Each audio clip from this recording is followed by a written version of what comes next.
é Jesus para você? Essa é uma pergunta que parece muito óbvia. E muitas pessoas, e eu diria, todas as pessoas, têm uma resposta para esta pergunta. Algumas pessoas vão dizer que Jesus é um grande profeta, capaz de pregar muito bem, de ensinar muito bem. Outros poderão dizer que Jesus é um grande líder, que pegou 11 homens ainda embrutecidos e transformou em pelo menos 10 grandes líderes ali no primeiro século. Outros podem dizer ainda que Jesus é um grande homem, que ensinou grandes princípios, como, por exemplo, amar o próximo como a si mesmo, que ensinou grandes princípios, como o Sermão do Monte, por aí vai. Mas, para você, quem é Jesus? É fato que você tem uma resposta para essa pergunta. Mas, além de nós respondermos quem é Jesus para nós também precisamos considerar quem as Escrituras dizem ser Jesus. E aí, meus irmãos, nós precisamos considerar, porque o que a Bíblia diz a respeito de Jesus tem mais valor do que aquilo que nós afirmamos ser, ou aquele que nós afirmamos ser Jesus. Vários textos das Escrituras podem nos apontar para a resposta a esta pergunta. Se nós abríssemos de Gênesis e Apocalipse, nós poderíamos passar e pincelar vários momentos em que as Escrituras deixam claro para nós quem é Jesus. Mas nesta noite, dando continuidade às exposições no Evangelho de João, eu quero considerar o texto que está em João capítulo 12, o verso de número 12 até o verso de número 19, e à luz desse texto, eu quero considerar que Jesus é o Rei Supremo. Vamos ficar de pé para juntos fazermos esta breve leitura de João capítulo 12, verso 12 até o verso de número 19.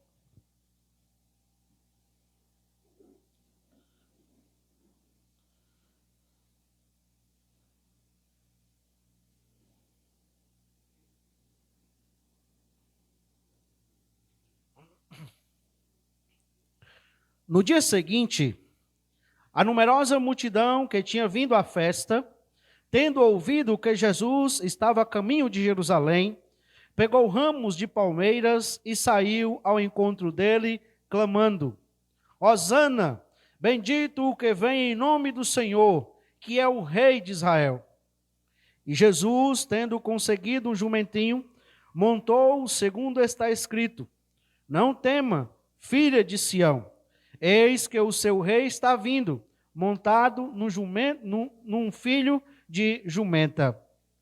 Seus discípulos, a princípio, não compreenderam isso. Mas quando Jesus foi glorificado, então eles se lembraram de que estas coisas estavam escritas a respeito dele e também de que tinham feito isso com ele. A multidão que estava com Jesus, quando chamou Lázaro do túmulo, o levantou dentre os mortos, dava testemunho. Por causa disso também, a multidão saiu ao encontro de Jesus, pois ouviu que ele tinha feito este sinal.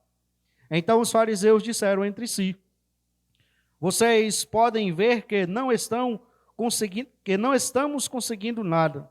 Eis que o mundo vai atrás dele. Senhor, nós te pedimos que abras o nosso entendimento, derrame sobre nós o teu Espírito Santo, ilumine as nossas mentes, para que nós possamos compreender a tua palavra. E à medida que nós compreendamos esta palavra, que o Senhor use também de graça do teu Espírito Santo, para nos capacitar a colocá-la em prática, para que assim o teu nome seja glorificado no céu e na terra. Nós oramos em nome de Jesus. Amém. Podeis sentar. Jesus é o Rei soberano. E parece-nos que uma das explicações ou uma das respostas para a pergunta sobre o que as Escrituras dizem sobre Jesus é esta, e pode ser percebida, então, tanto no Evangelho de João, como também nos Evangelhos sinópticos.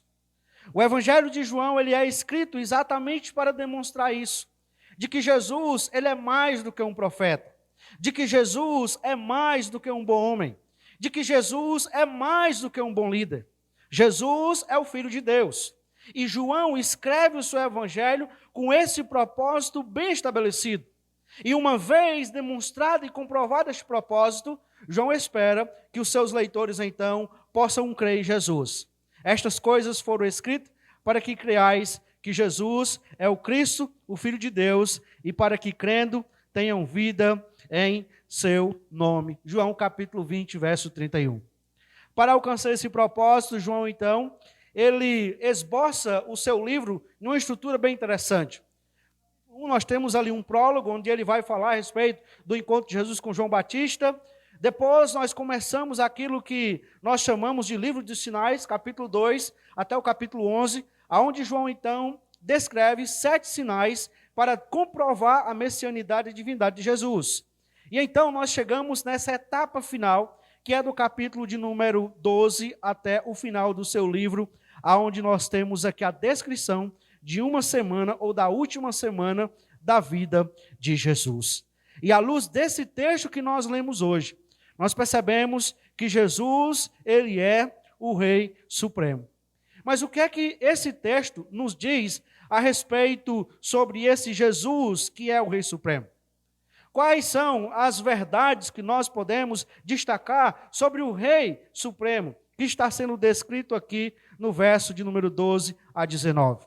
E eu quero então, meus irmãos, considerar 3 lições para nós nesta noite. A primeira é que este Jesus é o Rei que desperta interesse. O texto nos diz, no verso de número 12, que no dia seguinte, e aqui lembra que o capítulo 11, ele está, o início do capítulo 12, inicia-se o período da Páscoa. Nós temos aquele jantar ali na casa de Marta, Maria e Lázaro, ou melhor, na casa de Simão, aonde se encontra Marta, Maria e Lázaro, e mais uma numerosa multidão de pessoas.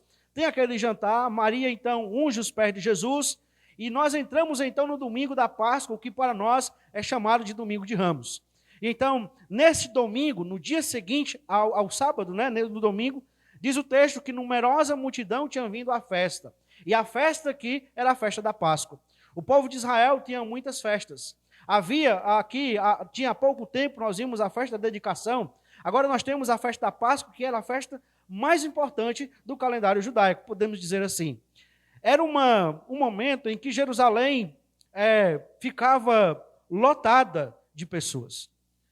Há estimativas que na festa da Páscoa, Jerusalém receberia em torno de 2 milhões de pessoas para aquela festa. Se você já foi numa romaria aqui no Juazeiro, então você tem mais ou menos noção do que é isso. E aqui, até onde eu pesquisei, você teve no máximo 800 mil pessoas. Agora imagine uma cidade como Jerusalém recebendo ali naquele período da Páscoa 2 milhões de pessoas. É por isso que o texto diz que vem até Jesus uma numerosa multidão. E note que esse Jesus, ele desperta interesse. Porque, veja bem, o texto está dizendo que Jesus vinha e essa multidão, tendo ouvido que Jesus estava a caminho, foi ao encontro de Jesus e foi atrás e foi receber Jesus com ramos de palmeira. Aqui, meus irmãos, é interessante nós notarmos que esse interesse que Jesus desperta se dá pelas expectativas que havia em torno de Jesus. Lucas, no capítulo de número 19, verso 11, vai descrever que os próprios discípulos de Jesus entendiam que seria aquela ocasião em que o reino de Jesus ia ser manifestado.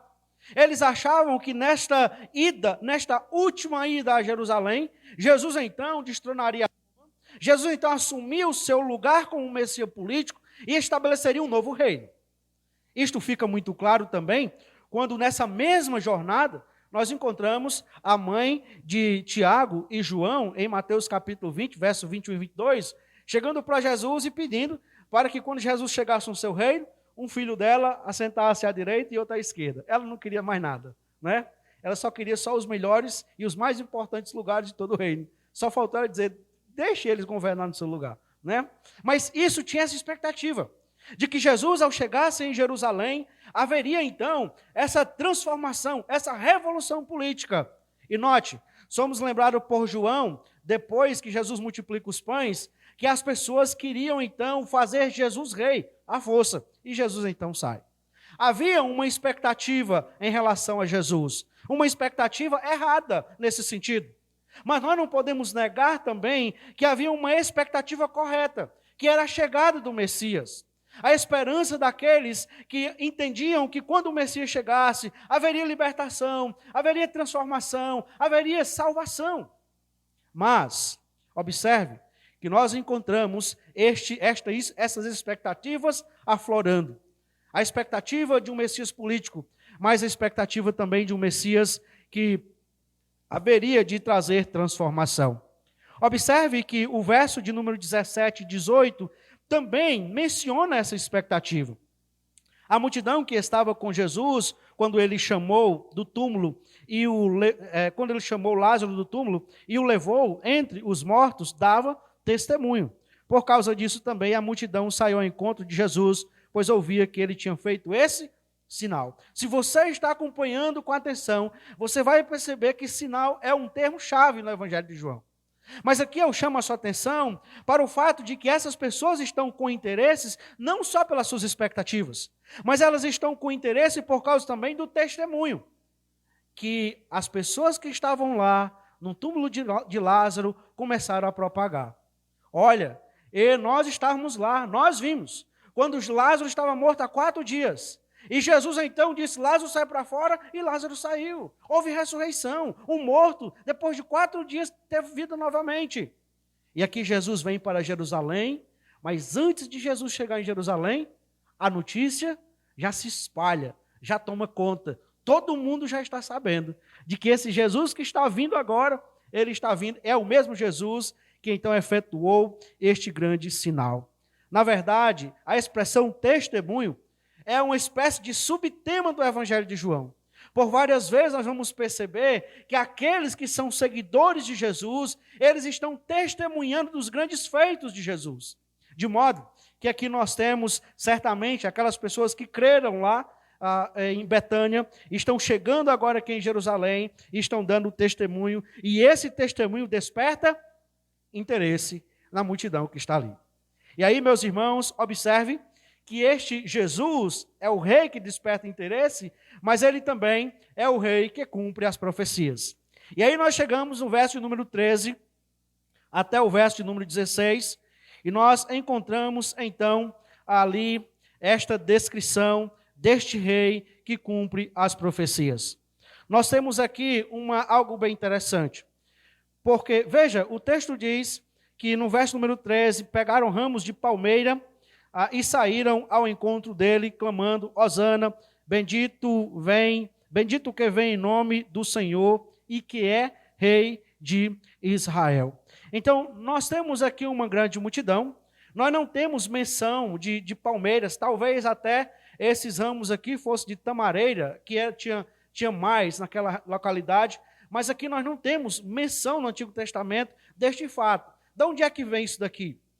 No período interbíblico, entre Malaquias e então intertestamentar, entre Malaquias e Mateus, nós temos uma ocasião em que o templo é profanado, e então surge uma família, a família dos Macabeus, e então elas reconquistam o templo de Israel, e elas fazem a festa da dedicação, que nós vimos anteriormente no Evangelho de João. E conta-se que quando então a família dos Macabeus iam chegando da conquista, da reconquista do templo, então as pessoas pegaram os ramos de palmeiras e ficaram acenando com alegria para a chegada deles. Desde então, em Israel teve-se o costume de que aqueles que vinham para trazer a libertação para o povo eram recebidos com esses ramos. Isso simbolizava uma expectativa de libertação, uma expectativa de um reino, de uma transformação que aconteceria. E então o texto diz que ele pegou em palmeira, saiu ao encontro dele, clamando, dizendo, Hosana, bendito o que vem em nome do Senhor e que é Rei de Israel. Aqui nós temos, irmãos, uma citação bem interessante, porque, veja, nós temos um rei que é reconhecido e aclamado. Essas pessoas, ao verem Jesus entrar, elas reconhecem que Jesus, ele vem em nome do Senhor, e ela reconhece que Jesus é Rei de Israel. Mas eles estão fazendo uma citação aqui do Salmo 118, e eu quero pedir que os irmãos, nós possamos dar uma passadinha lá, só para nós vermos esta citação do Salmo 118.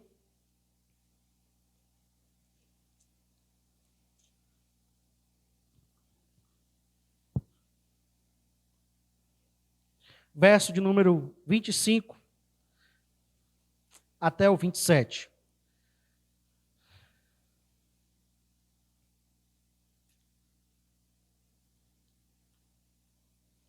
O Salmo 118 é um daqueles salmos que nós chamamos de um conteúdo messiânico, aponta para muito mais do que aquele momento da sua escrita, mas para um futuro, e nós percebemos isto quando existe essa citação no Novo Testamento.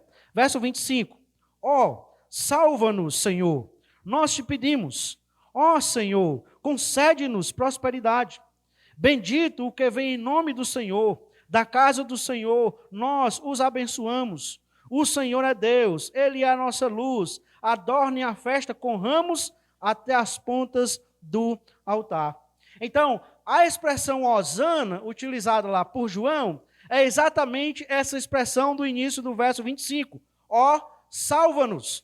Então, quando elas dizem hosana, elas estão dizendo, salva-nos, Senhor. Quem é que poderia salvar? Ora, quem poderia salvar era aquele que foi descrito no Antigo Testamento como sendo o Messias que viria para trazer salvação.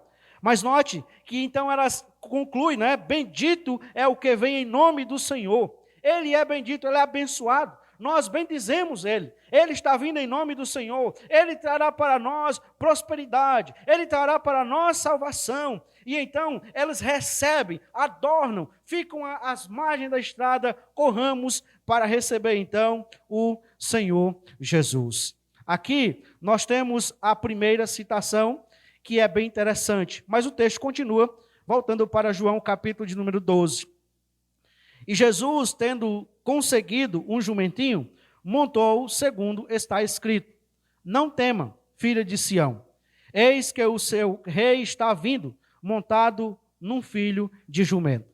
João não se interessa em descrever como é que apareceu esse jumento, como é que Jesus conseguiu. Simplesmente João descreve. Sabemos pelos evangelhos sinópticos que esse jumento é conseguido por ordem do próprio Jesus. Ele manda os discípulos ir lá, pegar o jumentinho que nunca foi montado por ninguém e trazer até ali, para que ele possa entrar em Jerusalém. E nós temos então uma segunda citação. Esta segunda citação, ela na verdade é uma citação dupla, e especialmente eu quero chamar a atenção para Zacarias capítulo 9.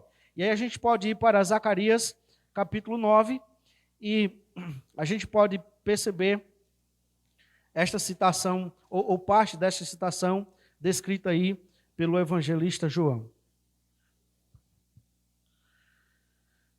Nós temos a primeira descrevendo aí não temas. E aqui, quando nós chegamos em Isaías capítulo 9, verso de número 9 a 11, nós não temos essa expressão não temas. Lá em Zacarias nós temos alegre-se muito. Não temas aqui é uma citação de Isaías capítulo de número 40, verso 9, que também está no mesmo contexto de libertação, de transformação. Mas veja que nós encontramos, e isso não é estranho para o Novo Testamento, por várias vezes vocês vão pegar a escritor do Novo Testamento, fazendo recorte de partes do Antigo Testamento e colocando numa situação só.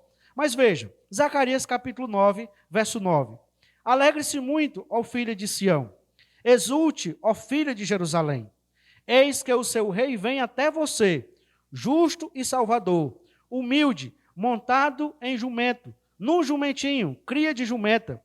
Destruirei os carros de guerra de Efraim e os carros de Jerusalém. Os arcos de guerra serão destruídos. Ele anunciará paz às nações. O seu domínio se estenderá de mar a mar, desde o Eufrates até os confins da terra.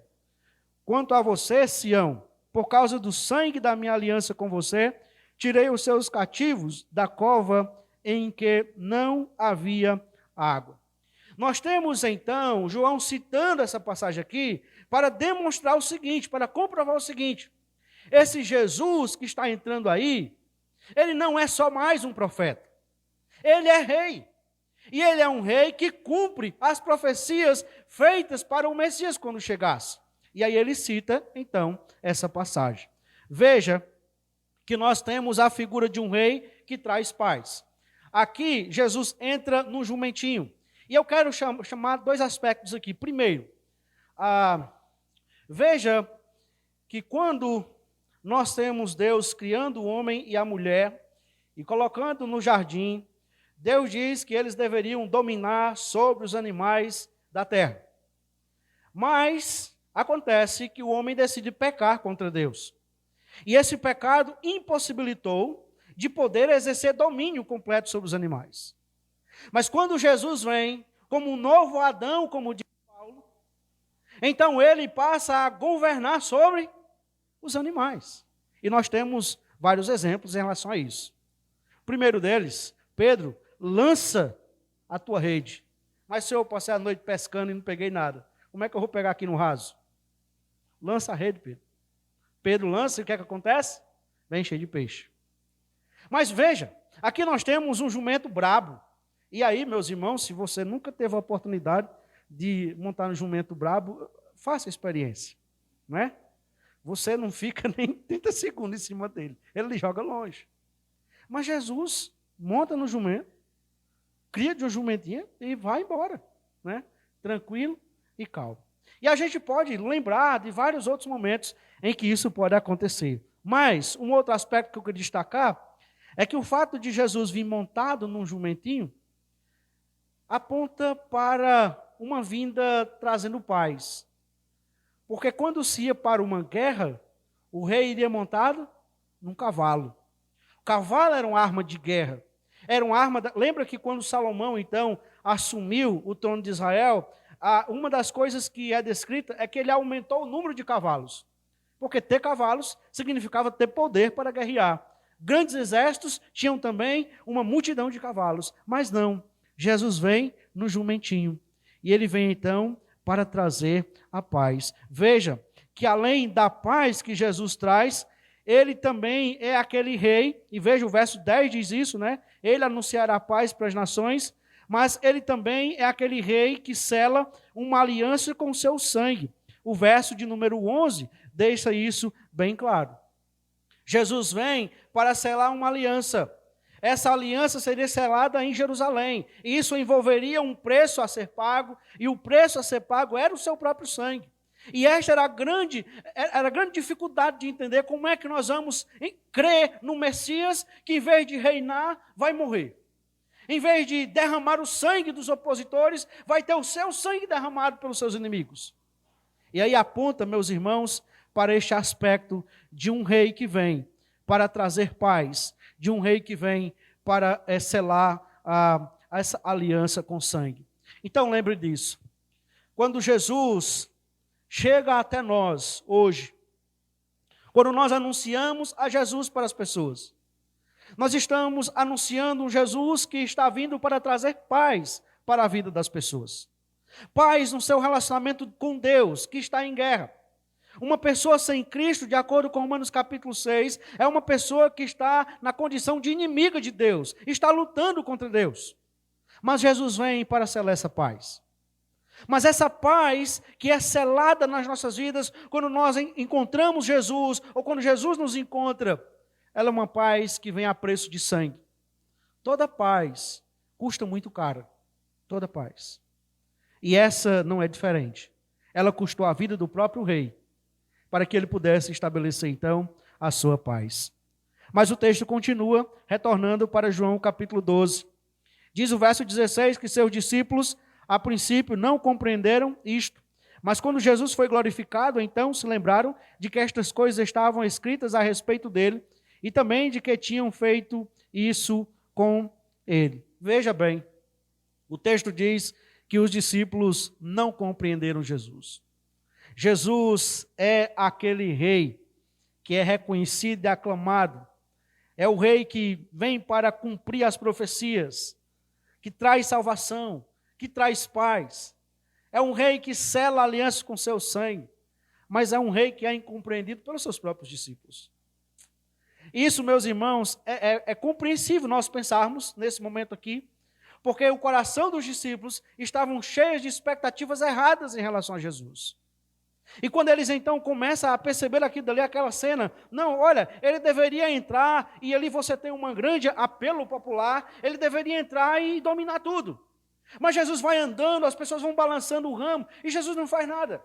Jesus poderia parar aqui agora e dizer, olha, vamos nos reunir, e vamos derrotar Roma, vamos estabelecer o nosso reino, vamos dominar sobre tudo, mas Jesus não faz nada. E os discípulos então não compreendem o que Jesus está fazendo ali.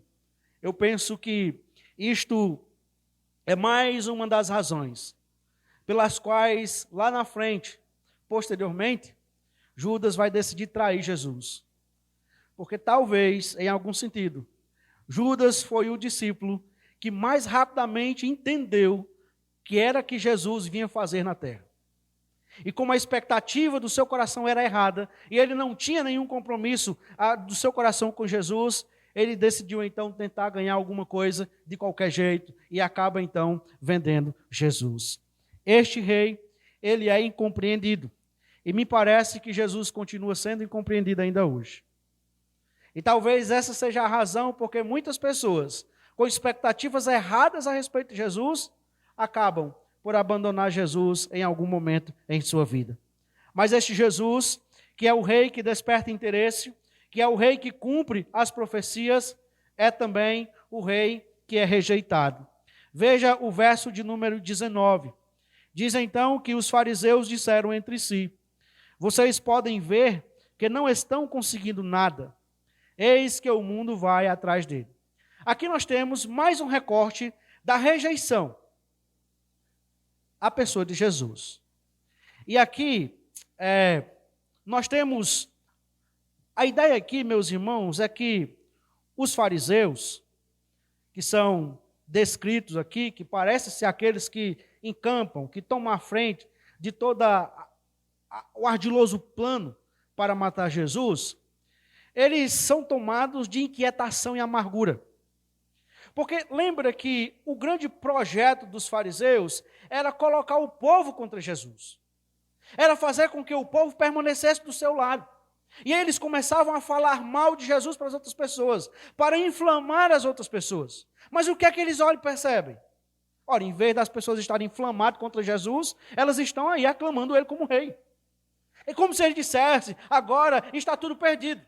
Nós não temos como fazer mais nada. A multidão já está do lado de Jesus. E perceba, fica evidente mais uma vez a dureza do coração das autoridades. Sinal após sinal. Nós temos homens que conhecem esses textos. Nós temos homens que sabiam onde é que estava descrito isso daqui. Eles conheciam o Antigo Testamento. O Antigo Testamento era o trabalho deles. Mas os seus corações estão tão duros que eles não conseguem perceber que Jesus é o rei que foi profetizado.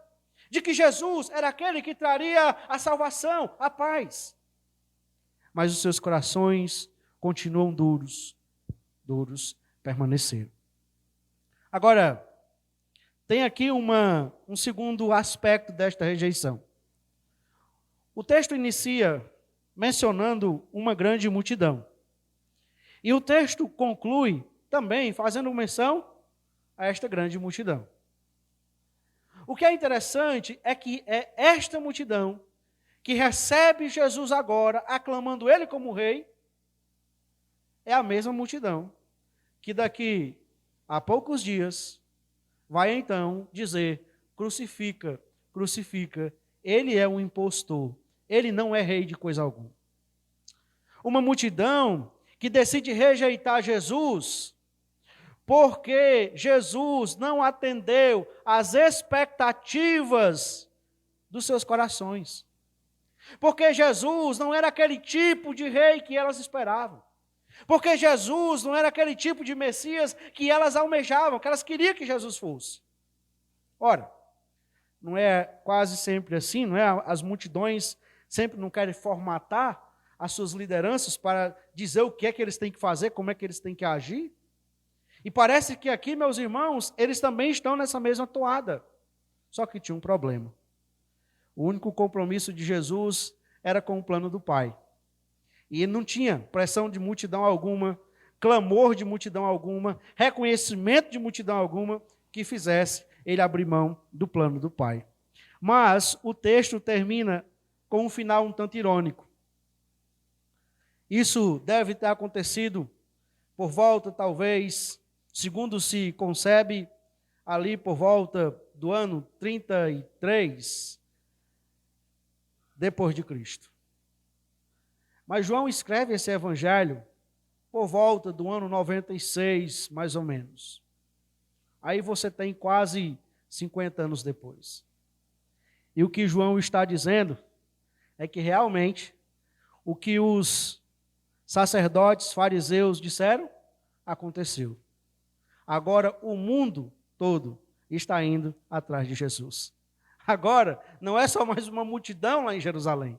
Agora é Jerusalém e todo mundo da época. Agora está conhecendo a respeito de Jesus, está indo atrás de Jesus, está aclamando Jesus também como rei. E é interessante como nós percebemos esta ironia de João, tanto nesse versículo como em alguns outros versículos. E assim, nós concluímos este parágrafo que nós nos dispomos a pensar nesta noite, e eu quero fazer aqui algumas aplicações para nós. A primeira delas, meus irmãos, é que expectativas erradas em relação a Jesus produz uma devoção temporária que não é suficiente para a salvação. Nós não podemos negar que aqui existe devoção. Existe.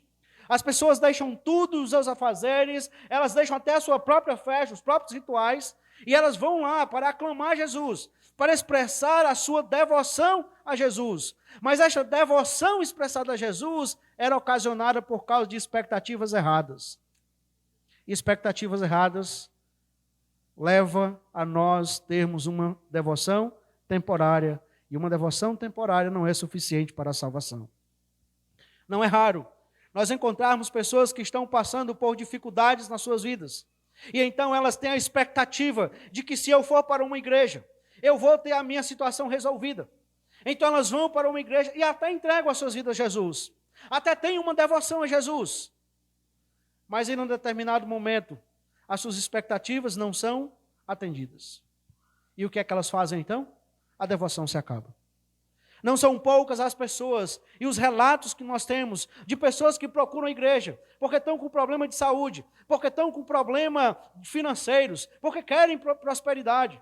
E chegam lá e entendem, olha, Jesus vai me dar isso, Jesus vai me dar aquilo, Jesus vai me dar aquilo outro. E aí Jesus não dá. Suas expectativas frustradas fazem com que elas tenham uma devoção temporária. E uma devoção temporária não é suficiente para Jesus. É por isso que eu perguntei quem é Jesus para você.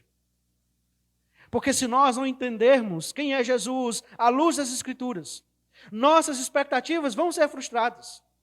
Mas quando as nossas expectativas em relação a Jesus forem frustradas, não é culpa de Jesus, é culpa nossa, que nutrimos expectativas erradas em relação a Jesus, por motivos variados e errados também em relação a Jesus. De modo que nós precisamos considerar quais as expectativas e o que é que Jesus promete dar para os seus filhos. Porque se nós não consideramos isso a sério, nós vamos procurar Jesus quando a coisa apertar, quando a coisa ficar complicada. Então nós vamos levar a sério o nosso devocional, nós vamos levar a sério a nossa vida com Deus, nós vamos levar a sério o nosso compromisso com Deus, mas quando passar, nós vamos fazer como aquela multidão. Vamos dizer, não serve mais para nada, crucifica, mata, vai embora.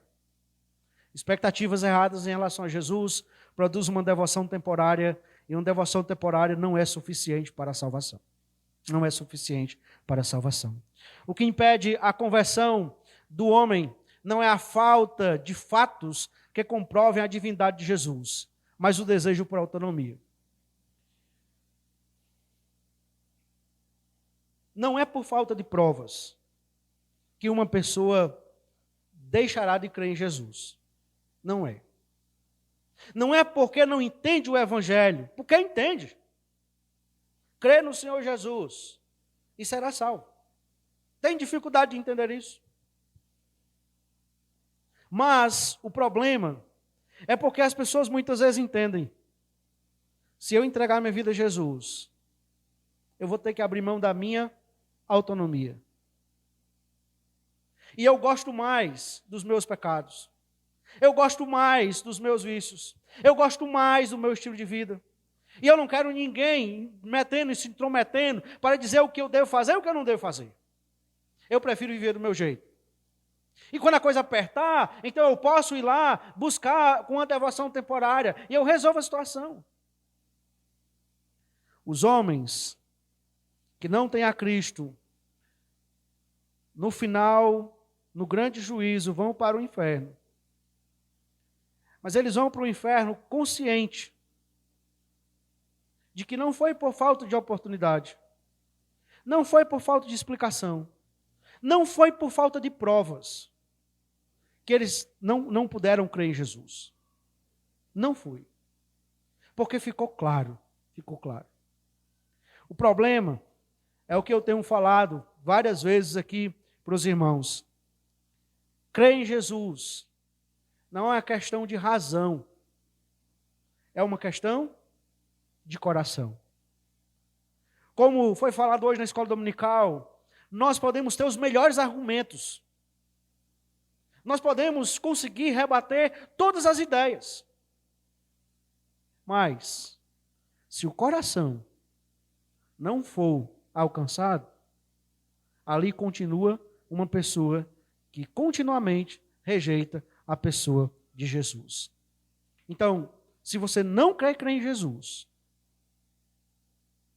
por honestidade, você deve reconhecer: eu não quero crer em Jesus porque eu prefiro continuar minha vida com a minha independência. Mas não é porque eu não entendo as Escrituras. Não é porque eu não entendo o que eu preciso de Jesus para ser salvo. É porque eu não quero. É porque eu não quero. Porque no final das contas, crer em Jesus vai esbarrar numa questão de vontade. Uma última aplicação para nós concluirmos. Jesus é o Rei Supremo, suficiente para produzir permanentemente paz e alegria em sua vida. Eu sei que todos nós podemos ter nossas pendências, dificuldades financeiras, apertos financeiros. Todos nós podemos ter dificuldades outras, mas nenhuma dificuldade se equipara a você ter uma vida sem paz e sem alegria. Mas Jesus é o Rei suficiente para produzir paz e alegria. Nós encontramos o mundo todo lutando, inclusive, pegando em armas, inclusive, para estabelecer a paz. Nós encontramos um mundo que tem se voltado, por exemplo, para o humor, porque as pessoas estão tristes, precisam sorrir. Mas a paz e a alegria que os homens tanto procuram, de tantos meios, só pode ser encontrada em Jesus. Sem Jesus, a sua vida continuará mergulhada na inquietude e na infelicidade. Porque só quem pode produzir paz e felicidade em nossas vidas é o Senhor Jesus. Então, se você não é crente em Cristo Jesus, creia nele. Entregue a sua vida a ele, para que você possa encontrar a paz e a felicidade que a sua vida precisa. Somente o Rei Supremo é capaz, suficiente, para produzir permanentemente esta paz e esta alegria em sua vida. Vamos orar. Ó Deus, nós queremos te agradecer em nome de Jesus, pela tua palavra. Nós queremos te agradecer porque o Senhor enviou o teu Filho como um servo, à semelhança de homem, para levar à frente o teu plano que o Senhor estabeleceu eternamente. Nós queremos te louvar, ó Deus, porque um dia esse Jesus retornará. Retornará como o Rei Supremo, para que então possa dar continuidade ao teu plano. Nós te louvamos porque somente Ele é digno de abrir e desatar os selos. Somente Ele é digno de levar à frente o teu plano que ainda aguarda por uma consumação. Nós te pedimos que o Senhor nos ajude a considerar a mensagem de paz, salvação e alegria que o Senhor oferece para nós neste tempo. Para que quando o Senhor voltar, nós não tenhamos a ingrata surpresa de nos depararmos agora não com uma mensagem de paz, não como um rei que vai trazer a paz, mas com aquele rei que vem com espada desembainhada para destruir todo aquele que se opõe ao Senhor Jesus, que é digno de toda honra, glória e louvor. Nós te suplicamos que o Senhor nos ajude, ó Deus, a considerar estas verdades, para que, firmados nela, nós possamos caminhar para o grande dia, aonde juntamente com a multidão dos santos, nós também honraremos ao Senhor, no momento da tua entronização, no momento em que o Senhor se sentará para então julgar todos os povos da terra. Nós queremos te louvar e te bendizer, e suplicar que a graça de nosso Senhor Jesus Cristo, que o amor do nosso Deus e Pai, e a comunhão do teu Espírito Santo seja com as nossas vidas, e que o Senhor nos abençoe e nos guarde, e que o Senhor volte o teu rosto de misericórdia para nós, e que o Senhor nos conduza na tua paz, até o dia em que nós nos encontraremos, e assim permaneceremos para sempre, com o Senhor Jesus, que é o nosso Rei Supremo. É em nome dele que eu oro. Amém.